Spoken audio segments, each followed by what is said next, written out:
So, Wada, we have all been speaking about the disappearance of one lady by the name of Maverick Aoko. Tumekuwa tukiongelea story ya Aoko for some time right now. Remember, Aoko disappeared about 5 days ago. And a lot of people on social media wamekuwa na this conversation of trying to trace her, trying to find whether Aoko decided to take a leave from social media or something bad had happened to her.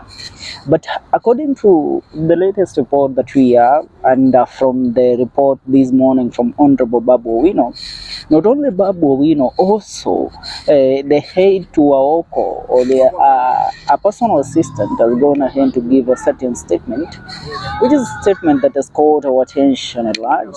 Ni kitu ambacho kimeweza kutu attract kwa kiasi kikubwa, because you can't tell me that somebody decides to disappear even on a whole family.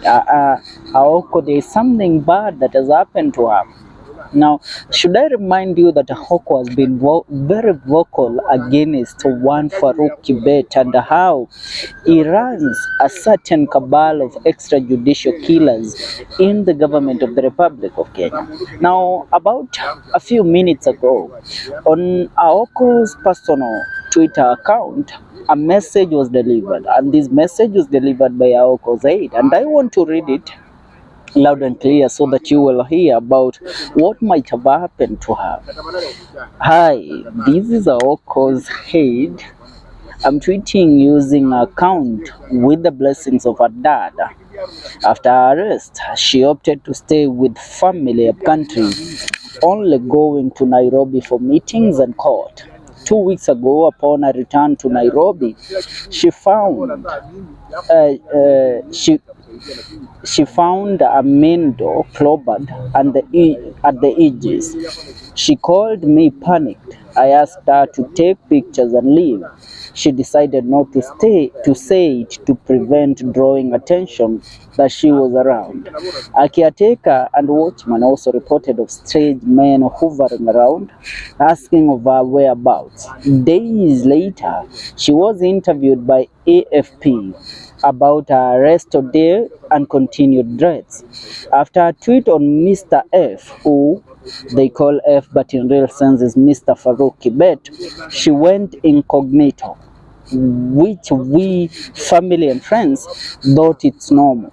Perhaps she just wanted to confuse enemies. We still don't know her whereabouts. Whom do we report to? Same police who told our lawyers point blank, we are coming for her. If they took her, we are asking that they produce her. If she is hiding, we pray that she is safe and will reach out in whatever discreet way, just so we can all have peace of mind.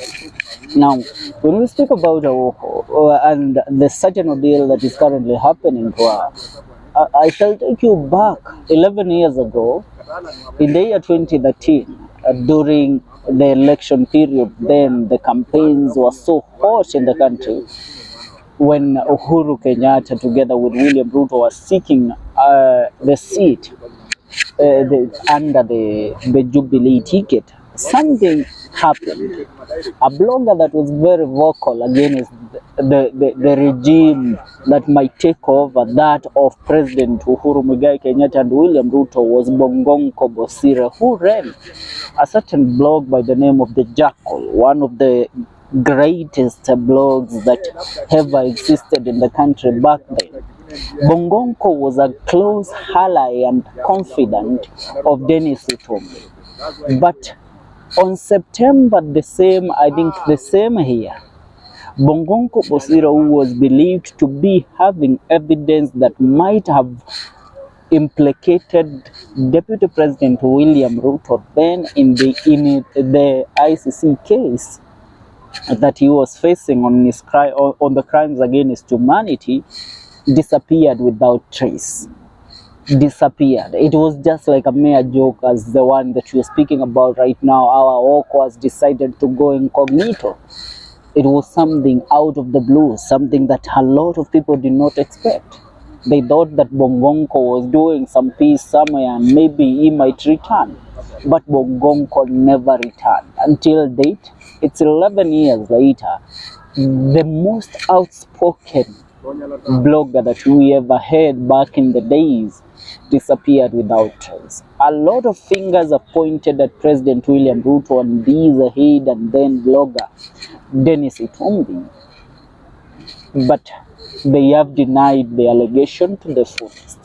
So come at this time when Aoko has been very vocal against Farouk Kibet, against the government of the Republic of Kenya, and you want to tell me that she just decided to go incognito? No.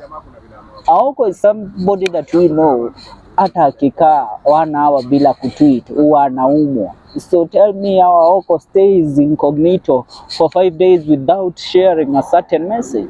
Even she would have passed a cryptic message to the people and the fans who are very worried about her on different social media, on a different social media platforms. And if it was a normal arrest, she would have been at least taken to any court, angefikishwa kotini, so that the charges that are being brought against her ziweze kusomwa, ndio watu wajue kama ni ukweli she did this and that, so she can be answerable to it in a certain way.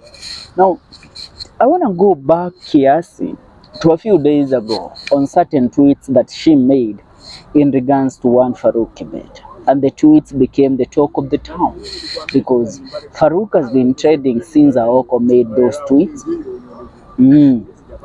Now, kulingana na akaunti yake, akaunti ya Aoko, on 21st of October, Aoko tweeted and said, "Son of Farouk killed himself. Mungu akuli sugoi. Mnataka tea?" She asked the question. Yeah, akaambiwa, yes, give the tea to us. Now she continued.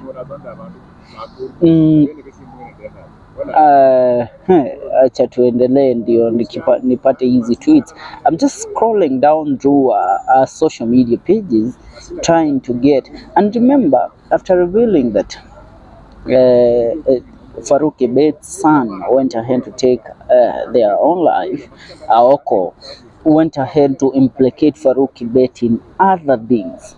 She has been so vocal against the said man. Amekuwa akiongea sana na akijaribu. And you know, let me give you some insight by the way. There is this fleet of Subarus on a group called the Killer Squad around the country. Na hii Killer Squad imekuwa ikioperate na Subarus. Inaaminika, if you heard what Mother Karua said leo pale Capitol Hill after Boniface Mwangi was released after his abduction at his home in Tala, Machakos, something that she revealed is that the Killer Squad operates, it has an operational base in Karen, and not only that, they also have another operational base in Kajiado. Now, kitu ambacho ujui, this Killer Squad was self-picked by the man that Aoko has been exposing day in, day out. So, ina maana kwamba she was messing with the wrong guy. She was messing with the ringleader of a cabal or the ringleader of a certain terror group. Tunaelewana?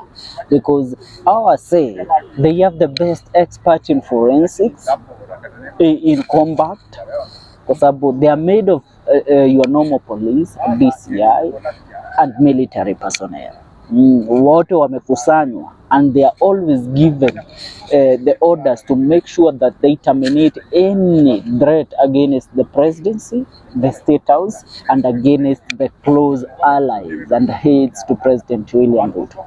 And that is what is happening by the way. So Aoko went against them. Alafu kwanza nasikia hata hizo magari wao roll nazo hizo Subaru ambazo zinanga number plate. Those Subaru zinakuangaza Farouk.